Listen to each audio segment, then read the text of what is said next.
Yeah, I've got quite a fun topic today. It's just an analogy that really helped me put a lot of my ability to understand life and how my mind or myself is actually in control, and how when we begin life, we kind of think we don't have control. We think what's happening to us is just like what's happening. And also, there's certain rules of life, like gravity, that a lot of us don't know. Like, I didn't know until as of recently about these laws. And the thing is, when we're not aware of them, we'll either try and go against them, or we resist them, or we don't know why things are happening in a certain way. And when you understand them, then life becomes a bit more, I won't even say controllable, because you can never really control everything. But what you can control is your own response and how you perceive life. If you've ever heard the phrase, you can make a hell out of heaven or a heaven out of hell, only thinking makes it so.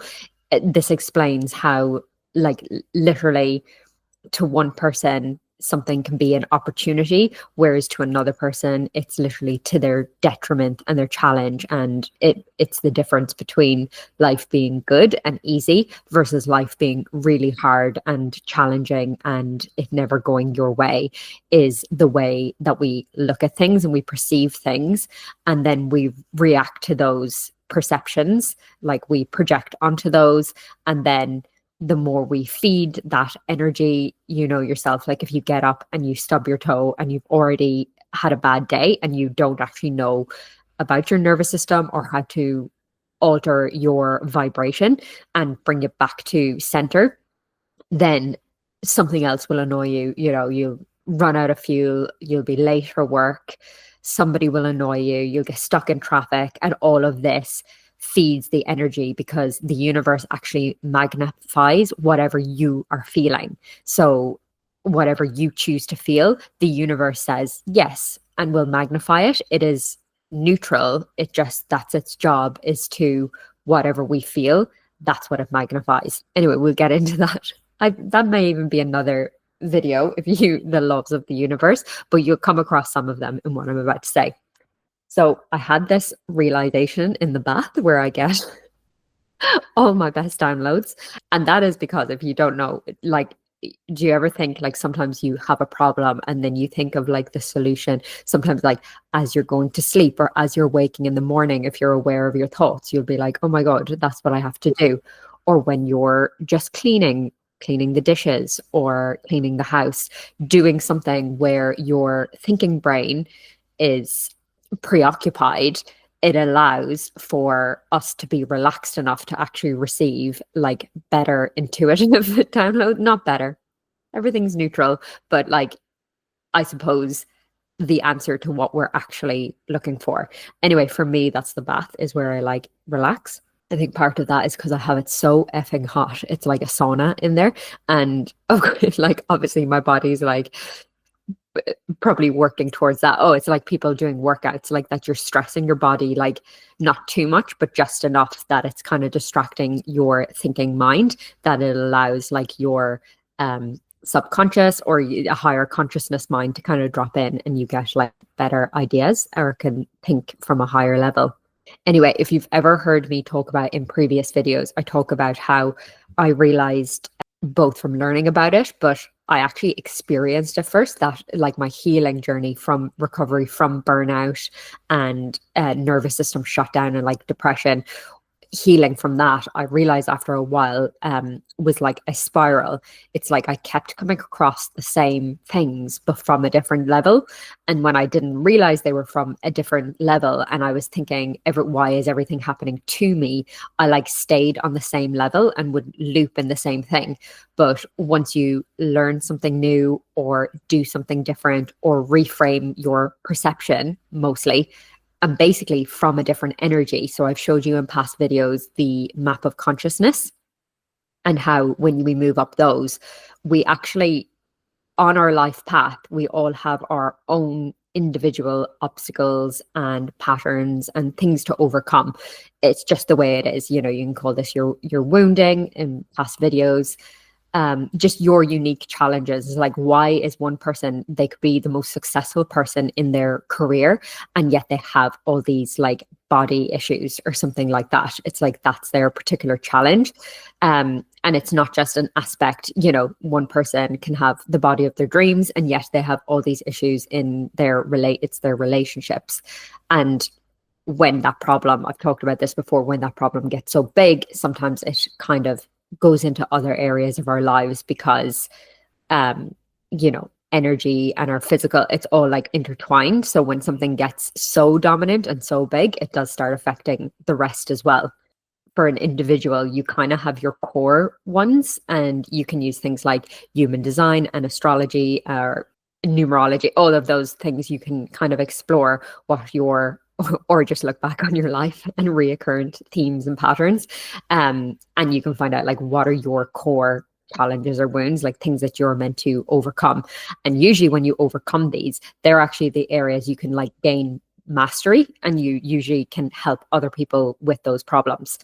For instance, like in my astrology, your Chiron is your wounded healer, and it's the area where essentially it's your biggest wound. But once you become aware of it and start to heal it and you know, do things to overcome it, you can actually gain mastery in that area, and it's something that you help other people with. And mine happens to be Chiron in Cancer, which is like emotional, like my emotional self-worth and like how I feel on the inside. And I would have always thought, yeah, one of my biggest challenges was literally, again, not things would happen to me, whether good or bad, but it was like my mental and emotional like limitations of like, I would trap myself. Like I would feel so bad about things. I would let my emotions dictate then how the rest of my life would go. Like one thing would happen, and if I'd react to that, it would like take me out.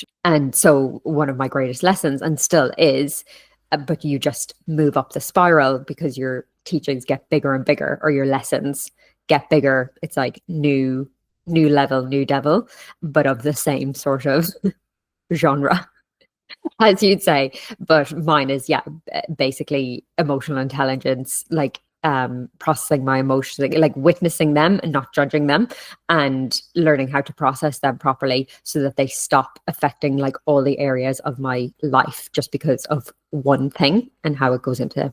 Anyway, this is the healing spiral. And then I was on the bath once, and I realized, and when I have these realizations, it's like I get little breadcrumbs like to back them up. Like I'll come across, I actually haven't read this whole book, but then I came across a book by Florence Shovel. I don't know, Shovel Shin. She's like a spiritual teacher anyway, and she teaches like kind of manifestation. And she actually has a book called then The Game of Life, because what I'm going to relate the healing spiral to is life is kind of like playing a video game. That's going to be the analogy. So the point of our life is to grow, and healing is actually growth. And we sometimes we look like when we have challenges or we burn out, I'm going to say health things, it's like going backwards. So when I got to the like a certain level in my career, and you know, like health and fitness and things like that, and engaged and was going to have a baby, like on the outside, like of what life says, you know, growth is linear. It's like I had reached like the top, and yet I just felt emotionally and mentally drained. Like, and obviously that then turned physical when I burnt out. Like I just did not feel whole inside. Like something was very wrong inside.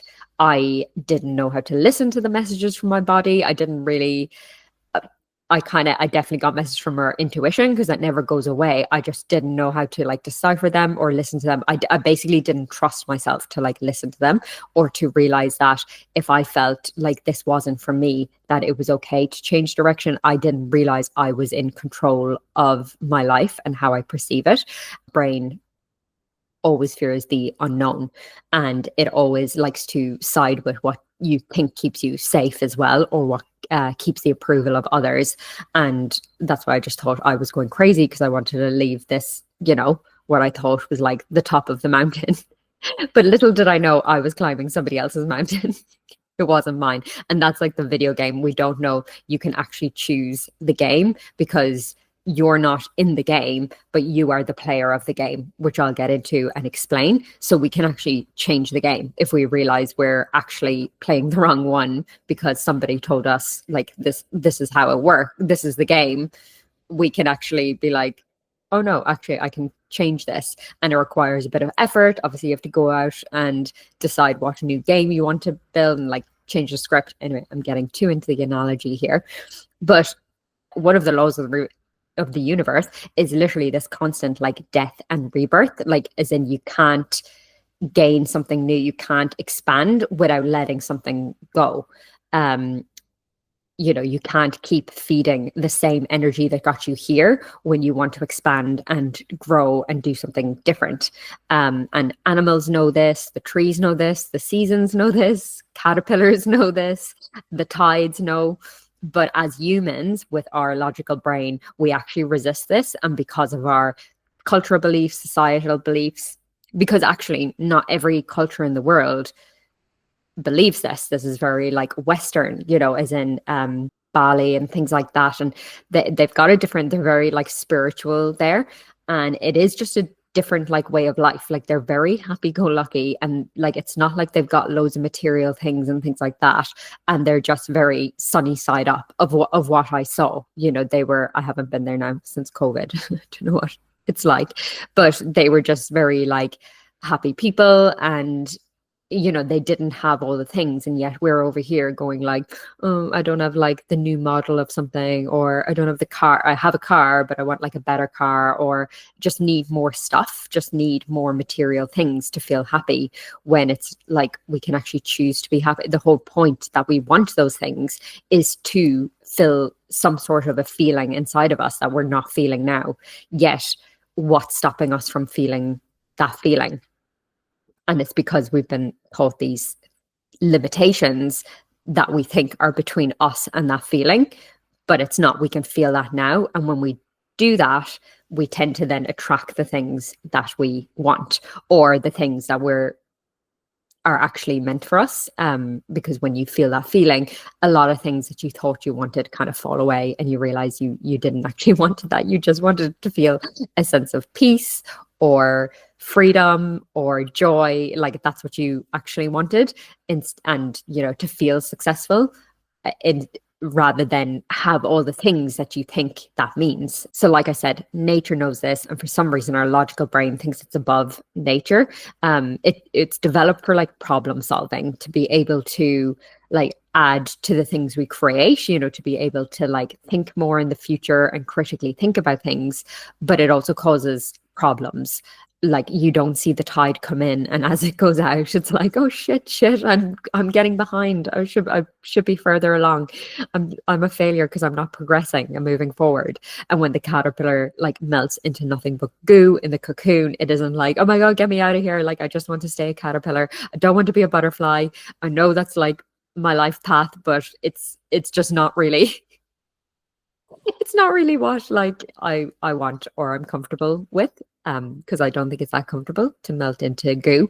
And yet it is nature. It is like a constant nature in life. So when we resist kind of these times where we maybe slow down, or what appears to be going backward, to like reflect or pivot or reassess our lives or the way we do things, we look at that as if we're failing, not because that's true, because there's no such thing as failure. It's only like try and learn, and then you learn from it, and then you do something different, or you gain something from that experience. Anyway, our logical mind and the ego, it makes us believe we're above nature, that we must just keep going, and that success in life is like linear. And if we're not, like I said, progressing or growing to what it appears to our eyes, our physical reality, that we're failing. Like I said, this isn't our fault, but we're taught this. But it's also, unfortunately, we're taught it, but it's also our responsibility then to unlearn it.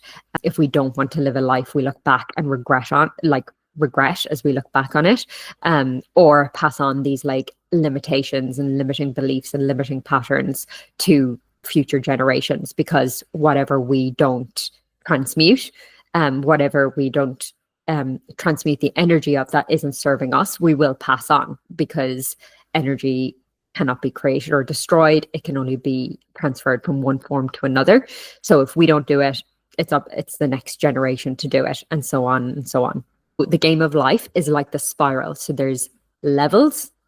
Like the spiral, there's levels. I look at the game of life like, you've got different levels like that. If you have a certain avatar that you begin on the life journey. As kids, we kind of innately know this about the game of life, like that we're out there, we're curious, we're relatively fearless. They take joy in discovering new things and learning and practicing their learnings and then growing, like crawling, walking, eating. They're in tune with themselves and their bodies and what they like and what they don't like, and they're not afraid to tell you, and they're not afraid to tell you their needs.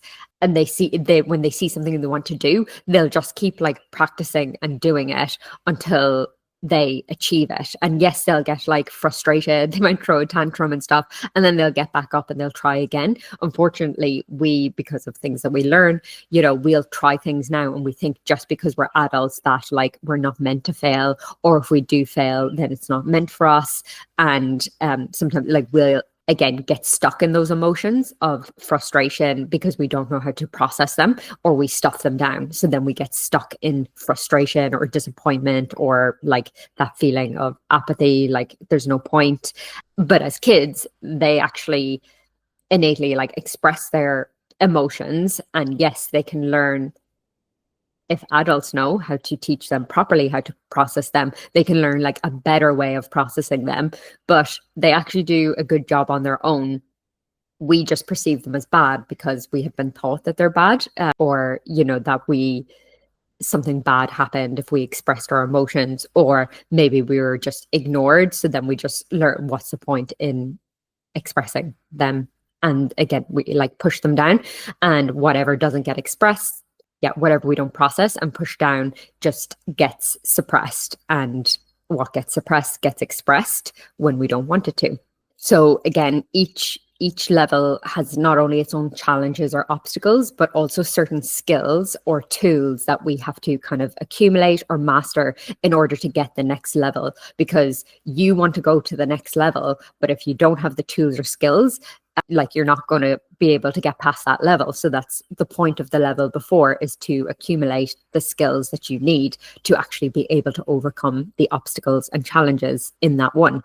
And these are just like tools for our tool belt. So children are taught by our caregivers, like when we're younger, the tools and the skills that we pick up, yes, they're kind of learned ourselves, but a lot, we're like little sponges and we pick them up from our caregivers. So whatever they use to cope, whatever strategies or tools or that they have, they're kind of what are given to us, even if they're not the best. But at that age, we just have to make do with what's there, because we rely on them to like show us. We can actually be gifted if they have some pretty good like tools of life and skills. We can be gifted with their knowledge and their input, and sometimes we can be limited by them because that may not be the best way. So if we need tools like emotional intelligence, or learning how to like cope with overcoming certain obstacles, or being taught resilience, or being taught how to communicate properly, and our parents like or caregivers didn't have great ones of them, then at that age, like we'll get those, we'll pick those up and we'll kind of make do with them. So this is how like we pass down to our kids on the first levels of their game, like our choice on the tools and skills, and if we're limited in that, then that's the best we can do at that time to serve the purpose to survive the game. But when the kid becomes about 12, they actually start developing in their brain a way to like make their own decisions. They don't have to choose that way, but because of survival and because the need to be loved and cared for is such like a need for us, we usually do just stick to what we're taught, because it kept us safe up until that point. So this is where like our brain kind of tricks us a little bit into thinking like just because we're taught it and it's worked so far, it's the best way. we have to be open to, again, this death and rebirth of letting things go to learn something new so that we can grow. But because of, again, the ego mind and the survival brain, we like to like cling on to, oh, but this kept me alive for this long, you know? It's like at one point in my journey, I thought of like drowning or something, like you're out in the sea and next thing you like cling onto this rock. I think this is actually a story, like one of those kind of stories that's used, and you find a rock and you're like clinging to it, like so tight because you think that's your best chance of survival. When if you just turned around, if you can like loosen your grip a bit and be prepared to let it go, if you turn around, there's like a man in a lifeboat like holding out his hand to you. But we're so afraid, you're like, but this rock has kept me alive for like this long, that people actually don't want to let go of the rock and like take the hand. Apparently that's something that like happens, but this is also like what we do. So say as a child, you come to a challenge that you have to overcome a fear, but on the first levels, we're only learning to play the game. So we look to our caregivers. As I said, what would they do? We copy or embody that, and we have a default survival response, our ego or survival brain, that actually has like an emergency button. So this is your survival brain, you know, that will either want to run or fight or hide or freeze, or shut down if we feel like we're in danger or in danger of losing love. This is another thing, is like some people abandon themselves more for love than out of fear. Well, out of fear of losing love, that like we give all the people pleasing and certain roles and traits that we take on as masks, that hide like our true selves, because we were afraid of losing love more so than afraid of losing our life. Because in hunter-gatherer days, losing love was probably the equivalent of losing your life, because if you weren't loved and you were thrown out of the tribe, then we would essentially, it was the same as death, basically. Those default survival responses, which are like fight, flight, freeze, fawn, or shutdown, these can keep us safe for now, but they're not always the most practical. When we get over that age of 12, or, you know, just the more you grow older, the more we can become like responders instead of reactors to our environment. Like as a child, those things may have suited us well, plus whatever we picked up from our caregivers. It's like that our brain's like, great, we're still alive, but we may have developed all these things that are like, this actually isn't who I want to be, this isn't how I want to act, this isn't how I want to respond to my life, this isn't what I want to do with my life. But I was kind of taught all these things, and if we knew this stuff at that age, then we could change our minds. We could literally change our minds. We could change our identity. We could change what we wanted. We could change the way we perceive the world, the way we think, the way we feel about things. And we can override these stress responses. But we aren't taught. This is the thing. We aren't thought about that. So we also don't know that we can like change the avatar. It's like we can change our identity. So instead of playing with a little child, we could be playing with Batman. Like, and we can make ourselves Batman if we knew that that was a choice, but we aren't taught that. So some great tools that would have been great to know, but are rarely taught from that age 12, when we can decide, you know, what we want, is, and even better if it was taught from birth, like if we had these things, is like emotional processing and regulation and understanding our emotions, healthy nutrition, be great, interpreting like our body's messages, and also knowing that they are just messages, they're not necessarily true, and we as the player of the game can actually decide whether this is serving us or not, and be able to switch it on and off by regulating our nervous system. That a lot of our thoughts are not actually true, but just a reflex from the survival brain, and also based on our past. Everything's based on the past, and then we associate, our brain does it automatically for us. It associates us with what's happening in the present, and then it will project a scenario into the future. And if we don't know that we can change that, obviously I'm sure everyone, you know, anxiety, rumination, like fear of like the future, fear of certain outcomes, like that is just your brain doing its automatic thing. That is not the truth. It is just based on your past, and then it sees a scenario in front of you, and then based on your past experiences, it puts thoughts in your mind of what may happen in the future, but that is not true. But the more we actually give that thought energy, the more it can be true. In a like change of events, you can also use that to your advantage by constantly thinking of the positive scenarios that is going to happen, constantly visualizing the things that you want to happen and making them your default instead of letting your brain kind of run wild.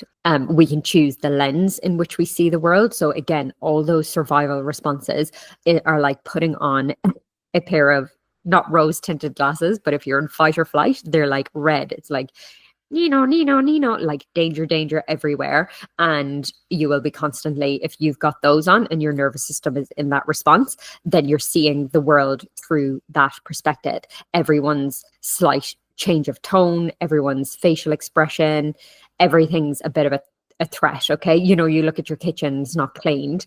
If you're regulated, like you'll just be like, oh, it'll make me feel better to clean that. So I'm going to clean that for myself and then I'll feel better. Whereas when you look at it from the red lens, then you're like, oh, I have to do everything around here. Why did they do that? Nobody cares about me. They don't care that I just cleaned that earlier. Like this is the response you have. And if you are looking at that same kitchen and you've got, say, the blue, like shut down lens, which are like the apathetic, sad, shameful, like depressed, like you can hear my voice, like even saying that, you know, hunched over is just like, F my life, why me, poor me. And you look over the dirty kitchen that all the family rushed out and like didn't clean, then you're like, oh my God, like I've got to clean that. I don't even have the energy to clean that now. Oh, nobody even thought about me. Like, why didn't they clean it? Why is it always me? This is like, if you think these thoughts, it is not your personality. This is your brain. It's just like a little program in your brain that is there just in case you are in danger, yet we're letting it run our daily lives. And we're living our daily lives as if we're being hunted by a lion or mauled by a lion, because that's what happens. We go into, not what happens. That's what's meant to happen if we were being like, a lion was just about to like sink its teeth into us, our body will go into shutdown and numb out and stuff just to not feel the pain of that. And also it dissociates so that you don't have to have like as much trauma and feel all the feelings of that intense fear. Anyway, that's going into more nervous system stuff. But what else would be nice to know at that age? Like energetics and how everything is energy and our frequency is everything. Like if we can control our frequency, we can control everything. We may not be able to control like situations that happen in our lives, but we can like transmute those situations from a higher energy. So like I said, it's like waking up in the morning, and if you're like, oh my God, I can't wait for today, like I love my life, it's going to be such a great day, oh, I'm having this healthy breakfast, yummy yummy food, this is so yummy and so nourishing, I'm going to be full of energy for the day because I've got like my protein and I've got my smoothie, like, and these all make me feel good. And oh my God, later on I get to go and like serve my clients and help them like transform their lives. This is so fun and just healing work for me and nourishing work for me. And then I get to bring Ava and she gets to play rugby, and I love to watch her do that, like her little face lights up and just brings me so much joy. And then I get to go to do a workout and that makes me strong. Versus if you're waking up in the morning and you're letting one of your lenses, you've got one of your other lenses on from your survival brain that is meant to be, the thing is, guys, this is only meant to be for life or death situations, these stress responses, and yet we're using them for just daily things because we're so like out of sync with our bodies and don't understand how our minds work and don't understand how to properly like align with ourselves in our life, because we're doing things, everything out of fear and people pleasing, because people pleasing is a fear response. And we're not doing things out of joy and love for ourselves. We're doing everything out of fear. And if I don't do this, then this will happen. And anyway, say you wake up and instead you've got on your red lens, your fight or flight lens, and you wake up in the morning, you've already like, I haven't even thought a thought, but like, oh my God, I've got like anxiety in my chest. Like, oh great. Like I have to get out of bed now. And the child's up already. So I'm not even going to get like my breath. I was meant to do that journaling, but fuck doing that. Anyway, I better get up and get, like, do I have to make everyone breakfast? Oh my God. I won't even keep going, but you kind of get the vibe. And oh, I've got like no energy, and oh, they haven't done that again. No, I have to do that. And oh, got this call later, and yeah, I wonder if anyone will show up to it. And yeah, like things we've all been there. We all have the days.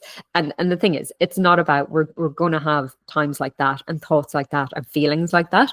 And the important thing is just to not stay stuck there, but also not push them away. Like have a listen to the thoughts, because these are the programs that are running, and your emotions are valid, but let's process it instead of just like dragging that feeling and dragging those thoughts like throughout our day. Yes, it would be nice to know again that we are worthy actually no matter what we do.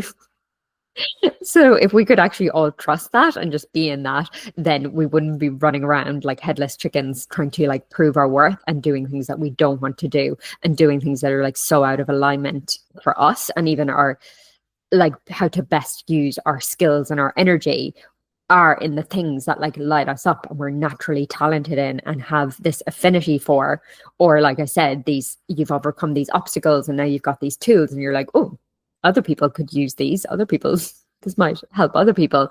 Instead, we're like forcing ourselves into something that like somebody said we should do, or what we think we have to do, or things that we think will make us like secure or is the right way to do it.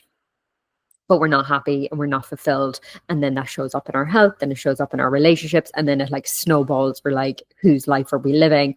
I hate my life. What's the point? And another thing would have been great to know is that everyone views the world through their own past experience and self-concept. So your self-concept is your identity. So we cannot actually control what others think. So we should probably just do what lights us up, you know, prioritize ourselves and our needs, because you actually can't control what others think of you, because it's based on their map of the world and through their past experiences. So yeah, we actually have like very little control, apart from us believing that if we have our own self-concept, as in like everybody loves me, everybody loves me, I get on with most people, things like that, then that is more likely to be reflected back to you. Whereas if you're thinking, how do I like control how people think? How do I not let anyone down? Like again, that energy is going to give you instances of proving otherwise. That's going to constantly show up for you. But as part of that, life will ebb and flow. Life is cyclical, and that's okay. That we have to feel the opposite emotions, and that's normal. But it's just about not like staying stuck there or suppressing them or feeding that energy so that it persists. It's about feeling the emotion and then getting yourself back to what lights you up: gratitude, joy, peace, satisfaction, those enthusiasm for life. More laws of the universe is that slowing down and redirecting isn't failure. It's actually just a part of growth. Like I said, death and rebirth, that is growth. And that everyone resists the death part, that sounds scary, but it's just like, you know, if you want a new identity, if you want to be the person who has their dream body, if you want to be the person who has the most amazing relationships, if you want to be the person who health is like unbelievable energy, they're so healthy and full of life, and then you can't take with you the person who got you the bad health, or you can't take with you the version of you who has shitty relationships, or you can't take with you the version of you who keeps sabotaging like your gym attempts or healthy eating. That version of you is never going to get you to the version of you want to be. So unfortunately, there comes a death and rebirth, and with that comes grief, which we have to feel the grief then, and nobody wants to feel that. So again, another reason why when we don't know this stuff, we resist change. So now we're well into the game and we're older. But if you aren't aware of all those things I just said, that you can choose your own avatar, which is your identity or self-concept. And you can also, those certain skills and tools that I just said, and you aren't aware that you can sub out those survival tools that kept you alive till age 12 or whatever. You can actually sub those out, or the masks, you know, the perfectionism, the roles you play, the overachiever, things like that. If that's not serving you anymore, we can switch it out. And that doesn't mean that you're not going to achieve or be successful.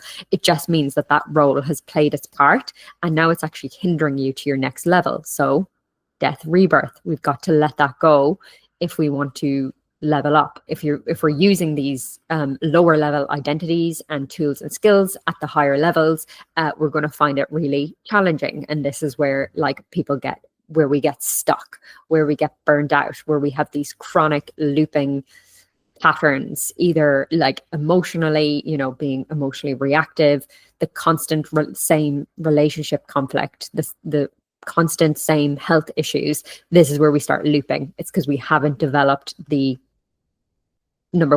either we haven't developed the skills and tools we need to overcome these, or we are clinging on to the old identity because we thought that kept us safe, so that we tend to want to cling on to it. And it wants to cling on to you. In my I Am Woman program, I talk about parts and shadow and inner child, and these are all like parts of our subconscious, but when we feed them so much energy, so these roles or masks or this part of us that is this, when we feed it so much previously, that becomes like an entity on its own. It's its own person. So the minute you're like, actually, this isn't serving me anymore, I actually want to change. So being, at this weight, I don't feel comfortable, I want better. So I'm going to get the gym membership, or I'm going to do the thing. And that part is the part that was like, oh, no. Because living the way we lived kept us alive this long. And you've made this part so strong. You've made this identity of the unfit person so strong that the minute you try to change, you might be okay for a little while because it's all new. And it's like, oh, she's not really taking this seriously. And then a couple of weeks in, and an obstacle comes up, something gets in the way. And then that part is just like, well, fuck it. Well, that's it. I knew I couldn't do it. It never works out for me. Like something always gets in the way or whatever. But once you're aware of that part sabotaging you, once you're aware that it's its own like identity in you, that anyway, we go into this in parts work, how to like deal with it. It's like we actually, again, messages from our body, we just listen to it, find out what is the purpose of it, what does that part of you need, and how can you give that part what it needs to feel safe enough so that you can move forward now with what you want. And some of these parts, I'm going to tell you, very strong. It's very strong. I've had parts, as in been doing like deep inner work for like a year or so, and like there's some part like they never go away. That's the thing, because they're part of the whole. But if we can integrate them enough and enough times, and be consistent in our acceptance and our love and our forgiveness, and keep moving forward in what we want to do, and reassuring those parts that like you are the adult now, because the thing is they were formed at the age, at younger ages. So they normally think you're younger than you are. If you don't know about internal family systems or parts, that might be a bit like, what the hell is she talking about? But I do talk about it in other videos, and we actually do the practices and integrate these parts in the I Am Woman method, which is my 6-month group program for women. And we do a little bit of it as well in Revive, which is for burnout and stress and nervous system recovery. So if you had a new avatar, which you can have, we can do that. We can change your identity or self-concept, your identity, who you think you are, what you believe you're capable of, your values, your beliefs, what you believe about yourself, and subsequently the world.